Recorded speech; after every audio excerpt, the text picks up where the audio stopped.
Hello dear students learner, welcome to engineers वाला। और आज हम लोग बात करने वाले हैं आरपीएससी एईएन की जो वैकेंसी आई है उसके रिगार्डिंग कि हमारा कंप्लीट रोड मैप क्या होगा, उसको कैसे प्रिपेयर करना है, उस एग्जाम के लिए किस तरीके से आपको अप्रोच करना है।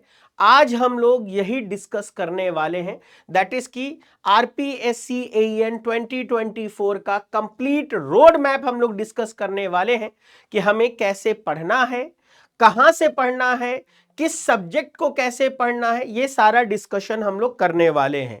लेकिन सबसे पहली बात अगर की जाए तो हमें पता होना चाहिए, बीबी किंग ने एक स्टेटमेंट दिया था और उन्होंने कहा था कि education is the most powerful weapon you can use to change the world.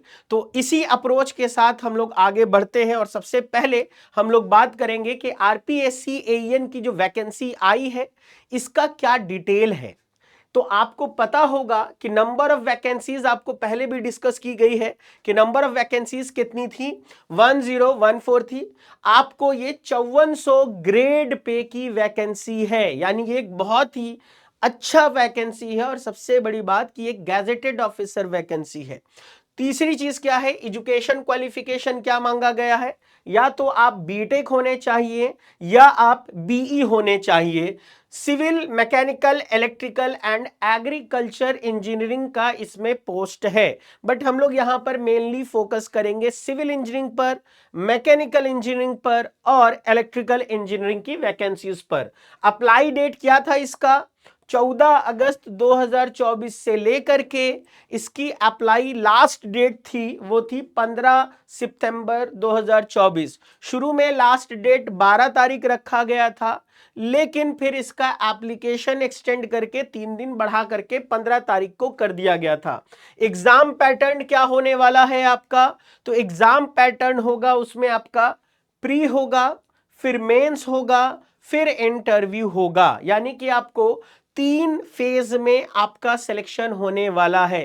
पहले आपको प्रीलिम्स देना पड़ेगा, ये क्वालिफाई आप कर जाएंगे, देन मेंस देना पड़ेगा एंड देन आपको इंटरव्यू देना पड़ेगा। ये तो हमारी वैकेंसी की बेसिक डिटेल थी। अगला क्या है, नंबर ऑफ वैकेंसीज कितना था। तो अगर आप देखेंगे नंबर ऑफ वैकेंसीज को तो सिविल इंजीनियरिंग के लिए ये बहुत ही अच्छी एक अपॉर्चुनिटी है, क्योंकि सिविल इंजीनियरिंग में अगर आप देखते हैं तो काफी वैकेंसीज इसमें है। देखिए पीएचडी डिपार्टमेंट में सिविल इंजीनियरिंग की पोस्ट में 365 वैकेंसी है, 365 वैकेंसीज है। पीएचडी मैकेनिकल और इलेक्ट्रिकल के लिए, यानी ये कंबाइंड वैकेंसी है, मैकेनिकल और इलेक्ट्रिकल दोनों इंजीनियरिंग के कैंडिडेट इसके लिए एलिजिबल हैं और वो वैकेंसीज कितनी हैं, 101 वैकेंसीज हैं। पीडब्ल्यूडी सिविल में 125 वैकेंसी है, पीडब्ल्यूडी इलेक्ट्रिकल में 20 वैकेंसी है, डब्ल्यूआरडी सिविल में 156 वैकेंसीज थी और डब्ल्यूआरडी मैकेनिकल में 7 वैकेंसीज थी। और पीआरडी सिविल और एग्रीकल्चर, ये इसलिए बोला मैंने क्योंकि देखो इसमें सिविल भी इस वाले वैकेंसी में एलिजिबल है। और टोटल वैकेंसी आप देखते हैं तो 1014 है। अगर इस टोटल वैकेंसी में अगर आप देखते हैं तो 101 जिसमें इलेक्ट्रिकल मैकेनिकल एलिजिबल है, इलेक्ट्रिकल पीडब्ल्यूडी 20 और साथ यहां पर, यानी कि लगभग आपको 128 वैकेंसी को अगर हटा दिया जाए तो आपको बाकी पूरी की पूरी वैकेंसी सिविल इंजीनियरिंग के कैंडिडेट्स के लिए है। तो सिविल वालों के लिए ये तो गोल्डन अपॉर्चुनिटी है और साथ ही साथ इलेक्ट्रिकल मैकेनिकल वाले भी इसमें बहुत अच्छा अपॉर्चुनिटी है। क्यों, क्योंकि आपको 101 प्लस समथिंग, मतलब कि आपको लगभग देखा जाए तो 108 वैकेंसी आपके लिए भी है। तो आप भी बहुत ज्यादा अप्रोच कर सकते हैं इस एग्जाम में, ठीक है। फिर देखिए अब बात होती है कि चलिए भाई कि सर ठीक है वैकेंसीज तो आ गई, लेकिन मेरा ये सवाल है कि आप कितने फोकस्ड हैं, आप कितने सिंसियर्ड हैं। तो अगर देखा जाए ना तो आरपीएससीएन 2024 के लिए जितने भी बच्चों ने फॉर्म भरा होगा, आपको पहले ही बता दिया जाए कि उसमें आपको केवल 50% बच्चे ही ऐसे होंगे जो बहुत सिंसियर और फोकस्ड होंगे, ठीक है। जिसमें कि सिंसियर होंगे लगभग आपको 25% लोग सिंसियर होंगे लेकिन फोकस नहीं होंगे, और लगभग 25% लोग तो बस ऐसे ही भर दिए होंगे कि चलो पेपर अटेम्प्ट करके देखते हैं, वो होंगे। तो अगर देखा जाए ना तो आपका कंपटीशन केवल और केवल उन 50 बच्चों के साथ होगा जो इसमें बहुत ही ज्यादा फोकस्ड और सिंसियर रहने वाले हैं, ठीक है। अब यहां पर होगा कि इस एग्जाम को क्रैक करने के लिए हमारी क्या क्या रिक्वायरमेंट होनी चाहिए, हम किस तरीके से इस एग्जाम को अप्रोच कर सकते हैं, ये बहुत इंपॉर्टेंट है। तो देखो, हमारा जो किसी भी चीज का रिक्वायरमेंट होना चाहिए, सबसे पहली चीज है कि जिस पेपर को तुम देना चाहते हो उस पेपर का सिलेबस क्या है, तुम किस तरीके से उसको अप्रोच करोगे। तो सबसे पहली चीज तुमको चाहिए उसमें कंटेंट। भाई साहब, उस एग्जाम में क्या पूछा जाएगा और आपके पास वो कंटेंट है कि नहीं है, आपने वो प्रिपेयर किया है कि नहीं किया है। तो कंटेंट की अगर बात करें हमारे पास, तो सबसे पहले हमारे पास कंटेंट होना चाहिए कि हाँ, ये सारी चीजें हमें पढ़ाई करनी है। उसके साथ साथ हमें फिर कॉन्सेप्ट चाहिए। केवल नोट्स से, केवल कंटेंट से हमारा काम नहीं चलने वाला है, हमें उसका कॉन्सेप्ट होना चाहिए। अगर हमारे पास कॉन्सेप्ट भी है तो फिर उसके बाद हमें उस पर प्रैक्टिस चाहिए। आपके पास कंटेंट मौजूद है, आपके पास नोट्स मौजूद है, आपके पास बुक्स मौजूद है, आपके पास क्वेश्चन बैंक मौजूद है, लेकिन आपको उसको सॉल्व करने का कॉन्सेप्ट ही मौजूद नहीं है, तो फिर कोई फायदा नहीं होगा। तो पहला कंटेंट सारा होना चाहिए, दूसरा कॉन्सेप्ट होना चाहिए, तीसरा प्रैक्टिस चाहिए। यानी ये दोनों चीजें आपके पास होनी चाहिए और कॉन्सेप्ट आपको सीखना पड़ेगा। फिर आपको प्रैक्टिस चाहिए, प्रैक्टिस के बाद रिवीजन करना पड़ेगा, रिवीजन के बाद आपको टेस्ट देना बहुत जरूरी है, और टेस्ट देने के बाद फाइनली आपका क्या आता है, एग्जाम डे। तो अगर आप इन सारे फेज से होकर के गुजरते हैं और सिंसियरली चलते हैं तो आपका एग्जाम बहुत ही अच्छा जाने वाला है। तो ये हमारा एक बेसिक रोड मैप होगा कि हम लोग एग्जाम को कैसे अप्रोच करेंगे, ठीक है। अब आ जाइए कि सर एग्जाम का पैटर्न क्या है। ये बहुत बड़ी बात है कि जिस एग्जाम के लिए आप प्रिपेयर होना चाहते हैं, जिस एग्जाम को आप देना चाहते हैं, आपको उसका पैटर्न ही ना पता हो तो आपको पता होना चाहिए ना कि सर एग्जाम कैसे होगा, उसका क्या पैटर्न होने वाला है। तो देखिए, एग्जाम में अगर आपको देखिएगा 2 सेक्शन में एग्जाम होगा। प्री का ये जो पैटर्न है ये किसका है, ये प्री का पैटर्न है, आपको पहले बता दिया जाए।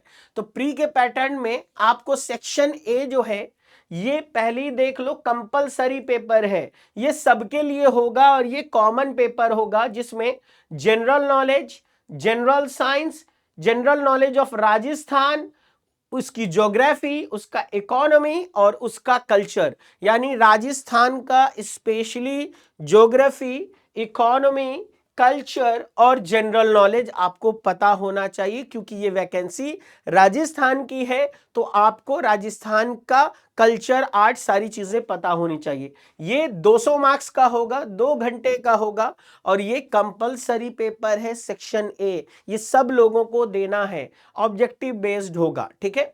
दूसरा देखो क्या है, दूसरा होगा आपका जो भी आप अपना ब्रांच भरेंगे उसके हिसाब से आपको पेपर देना पड़ेगा। अगर आप सिविल इंजीनियरिंग के स्टूडेंट हैं तो आप सिविल से पेपर देंगे, आप मैकेनिकल के हैं तो मैकेनिकल से पेपर देंगे, आप इलेक्ट्रिकल के हैं तो आप इलेक्ट्रिकल से पेपर देंगे। तो ये आपको एग्जाम होगा प्रीलिम्स 2 फेज में, पेपर सेक्शन 1 एंड सेक्शन 2, ठीक है। उसके बाद अगर मेंस को देखा जाए तो आरपीएससी एईएन का एग्जाम पैटर्न अगर देखा जाए मेंस का, तो मेंस में भी देखो आपको, देखिए पहला है कंपलसरी पेपर, दूसरा है ऑप्शनल पेपर। कंपलसरी पेपर क्या है, कंपलसरी पेपर तो सबके लिए कॉमन होगा, वो देना ही देना है। उसमें पहला पेपर है आपका जनरल हिंदी, ठीक है। जनरल हिंदी का पेपर होगा, 100 नंबर का होगा, 3 घंटे का होगा। दूसरा होगा आपको क्या, आपको पेपर 2 जो कि सोशल एस्पेक्ट्स ऑफ इंजीनियरिंग का होगा, 100 नंबर का होगा, 3 घंटे का होगा। और नेक्स्ट पेपर होगा आपका ऑप्शनल पेपर। ऑप्शनल पेपर में आप जो भी ब्रांच भरते हैं उसको दो पार्ट में तोड़ करके पेपर लिया जाएगा, यानी कि mechanical engineering paper 1, mechanical engineering paper 2, civil engineering paper 1, civil engineering paper 2, electrical engineering paper 1, electrical engineering paper 2। तो मेंस कुछ इस प्रकार से होने वाला है। अब इसके बाद अगर देखा जाए तो सिविल इंजीनियरिंग के पोस्ट को अगर एनालाइज करें हम लोग, क्योंकि सिविल का लास्ट पेपर हुआ था, उसमें सिविल की केवल वैकेंसी थी, तो हम लोगों को कौन से सब्जेक्ट से कहां से क्वेश्चन आया था, क्या उसका ये था, वो एनालिसिस आपको दिख रहा है। तो देखिए आपको प्री में सिविल इंजीनियरिंग में 2013 और 2018 का एनालिसिस किया हमने। बीएमसी कंस्ट्रक्शन टेक्नोलॉजी और कंक्रीट से आपको लगभग 14 क्वेश्चन थे 2013 में, 2018 में इसमें 13 क्वेश्चन थे। स्ट्रेंथ ऑफ मटेरियल और थ्योरी ऑफ स्ट्रक्चर से 13 नंबर का क्वेश्चन था, यहाँ पर 12 नंबर का। तो आपको एक चीज दिख रहा होगा कि सर ये दो सब्जेक्ट तो देख के ही पता चल रहा है, लगभग हम लोगों को 27 नंबर का, यानी 25 से 27 नंबर का क्वेश्चन इन्हीं दो पैटर्न से आ रहा है। फ्लूइड मैकेनिक्स देख लीजिए, आपका वेटेज दिख रहा होगा। सॉइल मैकेनिक्स, सर्वे और आरसीसी, ये तीन सब्जेक्ट देखो, सॉइल मैकेनिक्स, सर्वे और आरसीसी, इनसे काफी क्वेश्चंस पूछे गए थे। एनवायरमेंट इंजीनियरिंग एंड ट्रांसपोर्टेशन से भी काफी क्वेश्चन पूछे गए थे। तो ये आपको इस तरीके का एनालिसिस है सिविल इंजीनियरिंग का। और वहीं अगर सिलेबस की बात करें सिविल इंजीनियरिंग के सिलेबस की, तो आपका इंजीनियरिंग का वही सिलेबस है जो जनरली रहता है, बट फिर भी यहां पर आपको बताया गया कि देखिए इंजीनियरिंग मटेरियल एंड कंस्ट्रक्शन आपको पढ़ना होगा, सर्वेइंग होगा, सॉइल और जियो टेक्नोलॉजी इंजीनियरिंग होगी, इसके साथ साथ structure mechanics and steel structure होगा। ये आपका क्या है, सिविल इंजीनियरिंग का सिलेबस है, ठीक है। उसी प्रकार से आगे अगर देखा जाए तो आरसीसी भी रहेगा आपको, फ्लूइड मैकेनिक्स और हाइड्रोलॉजी एंड इरिगेशन भी यहीं पर क्या कर दिया गया है, इंक्लूड कर दिया गया है। पब्लिक हेल्थ इंजीनियरिंग पीएचई भी है, हाईवे एंड ब्रिजेस भी है। तो आपको दिख रहा होगा कि सिविल का काफी बड़ा सिलेबस है। उसी तरीके से मैकेनिकल की सिलेबस की बात की जाए तो आपको थ्योरी ऑफ मशीन होगा, मटेरियल साइंस होगा, strength of material, manufacturing, industrial engineering, heat transfer, thermodynamics, environment engineering, fluid mechanics, turbo machinery and power generation, ये पूरा सिलेबस है मैकेनिकल का। ठीक उसी तरीके से इलेक्ट्रिकल की सिलेबस की बात करें तो आपको इलेक्ट्रिकल सर्किट, आपको फील्ड थ्योरी, आपको electrical material, electrical measurement and instrument है, इलेक्ट्रॉनिक्स एंड कम्युनिकेशन है, पावर इलेक्ट्रॉनिक्स है, control system, power system, electrical machine, ये आपको इलेक्ट्रिकल का सिलेबस है। तो आपको इंजीनियरिंग की अगर सिलेबस की बात की जाए तो ये जनरली वही है जो जनरली हर एग्जाम में होता है, लेकिन मोस्ट इंपॉर्टेंट थिंग है कि इसके जीके और जीएस का क्या सिलेबस है, क्योंकि जीके और जीएस के एग्जाम का बहुत ही ज्यादा वेटेज है आरपीएससीएन के आपको एग्जाम में। आरपीएससी एईएन का जो पोस्ट है उसमें जीके और जीएस काफी वेटेज रखता है, कंपलसरी पेपर है। तो आपको पहली बात तो जनरल नॉलेज, जनरल साइंस, आपको ये सारी चीजें राजस्थान की पढ़नी है, जिसमें करंट अफेयर होगा, हिस्ट्री एंड कल्चर होगा, पूरा का पूरा यहाँ पर सारा देखिए आपको बताया गया क्या क्या चीजें हैं। जनरल साइंस पढ़ना है, सारी चीजें हैं, ठीक है। इकोनॉमिक्स पढ़ना है आपको, ग्राफिक, जियोग्राफी और नेचुरल रिसोर्सेज पर भी बात करनी है, ये सारी चीजें हैं। तो ये तो हो गई सिलेबस की बात। अब हम लोग डेप्थ में प्रिपरेशन कैसे करें, तो पहली चीज तो थी वो थी डिसीजन। तो आई थिंक डिसीजन लेने वाले लोग डिसीजन ले चुके होंगे, क्योंकि जब डिसीजन लेने की बात थी आपने फॉर्म भर दिया, आपने फॉर्म भर दिया मतलब आप डिसीजन ले चुके हैं। अब आपको क्या करना है, तैयारी करनी है। तो तैयारी करने के लिए नेचर ऑफ एग्जाम, सिलेबस और वेटेज आपने देख लिया। कॉन्सेप्चुअल क्लैरिटी आपको होना चाहिए, मतलब आप जो भी पढ़ते हैं आपको पता होना चाहिए कि ये क्या कहना चाह रहा है, उसको रटना नहीं है, कॉन्सेप्चुअली बात करनी है। प्रैक्टिस प्रैक्टिस प्रैक्टिस, बिना प्रैक्टिस के कोई एग्जाम नहीं निकलेगा। एक बार प्रैक्टिस करने से कॉन्सेप्ट क्लियर होगा, दो बार करोगे तो आपको जहां जहां गलतियां हैं वो सही होगी, तीसरी बार प्रैक्टिस करोगे तो तुम्हारा एक्यूरेसी काफी बढ़ेगा, चौथी बार प्रैक्टिस करोगे तो टाइम मैनेजमेंट हो जाएगा। इसीलिए कहा जाता है कि प्रैक्टिस से और टेस्ट सीरीज से आपका एक्यूरेसी और टाइम मैनेजमेंट होगा, और इसके साथ साथ आपका revision and then mock test, ये आपके तैयारी में चार चांद लगा देगा। तो इस तरीके से हम लोगों को तैयारी करनी है। अब यहां पर बात ये होगी कि हमको इन डेप्थ प्रिपरेशन करना है, तो हमारे पास बुक्स कहां से मिलेंगी, फैकल्टीज कहां से आएगा, मॉक टेस्ट कहां से अटेम्प्ट करेंगे और पीवाईक्यूज कहां से करेंगे या फुल लेंथ मॉक टेस्ट कहां से देंगे और रिवीजन कहां से करेंगे, तो इन सब का एक शॉर्ट सॉल्यूशन है आपके सामने इंजीनियर्स वाला की टीम। तो पीडब्ल्यू की टीम जो है एक डेडिकेटेड टीम है जिसने आपके लिए आरपीएससीएन के लिए एक बहुत ही इंपॉर्टेंट ऑफर लाया है, इंजीनियर्स डे ऑफर है। ये आपको केवल और केवल लिमिटेड टाइम पीरियड के लिए है और गौर से देखिए इस ऑफर में जितने भी एएन जेईएन बैच है, टेस्ट सीरीज हैं, ये सारी चीजें आपको क्या है अप टू 75% के ऑफ पर आपको मिल रही हैं। तो आप पीडब्ल्यू के टीम के साथ जुड़ करके डेडिकेटेडली आपको स्टैंडर्ड बुक्स के क्वेश्चंस, इंडिया की बेस्ट फैकल्टीज, साथ ही साथ आपको मॉक टेस्ट, पीवाईक्यूज, सारी चीजें आपको एक ही जगह पर मिल जाएंगी। तो आप लोग इस अपॉर्चुनिटी को जाने नहीं दीजिए क्योंकि इंजीनियर्स डे ऑफर है, लिमिटेड टाइम के लिए है, इसके लिए आपको 75% तक आपको डिस्काउंट दिया जा रहा है। तो आप अपने आरपीएससी की तैयारी को बूस्ट अप कर सकते हैं हमारे साथ जुड़ करके, ठीक है। तो आई होप कि आप लोगों के सारे डाउट के क्वेश्चंस हो गए होंगे कि आरपीएससी एग्जाम का पैटर्न क्या होगा, सिलेबस क्या होगा, कितने फेज में एग्जाम्स होने वाले हैं। फिर भी आपको अगर कोई डाउट हो तो आप कमेंट में पिन कर सकते हैं। इसी के साथ आई थिंक आपको ये सारा का सारा हम लोगों ने क्लियर कर दिया कि आरपीएससी की तैयारी किस तरीके से करनी है। तो इसी के साथ मिलते हैं फिर कभी, तब तक के लिए goodbye, take care and best of luck.